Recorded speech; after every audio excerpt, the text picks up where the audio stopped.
Quale turista verrà mai a passare qualche giorno di vacanza sotto la ciminiera di un inceneritore?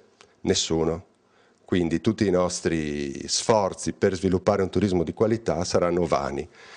Mi aspetterei una risposta forte da parte del Parco del Sile su questo argomento. I turisti provenienti da Austria e Germania, popoli che da molto tempo coltivano un'anima ecologista, probabilmente non passeggerebbero o navigherebbero lungo il fiume Sile con altrettanto piacere se l'inquietante cammino dell'inceneritore dovesse un giorno svettare davvero lungo l'ansa del fiume. L'affermazione del ministro Brambilla, che in una recente visita in Veneto a Piazzola sul Brenta ha dichiarato che la centrale nucleare che il governatore Galan vorrebbe ospitare in Polesine non danneggerebbe il turismo, non trova quindi d'accordo l'amministrazione comunale di Casier, che indica anche negli inceneritori un forte deterrente per la prima industria del Veneto.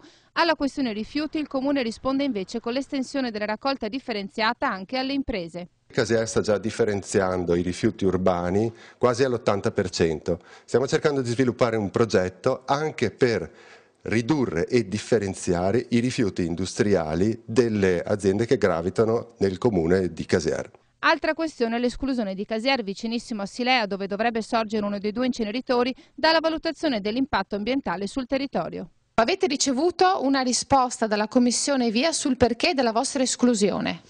Abbiamo ricevuto risposta, non siamo soddisfatti della risposta perché si è trattato semplicemente del trasferimento a noi dei verbali della Commissione. Non ha indicato lì esplicitamente qual è il motivo dell'esclusione di Casier, si legge tra le righe che siccome i nostri territori sono già molto inquinati, un po' di inquinamento in più non può poi turbare molto gli equilibri.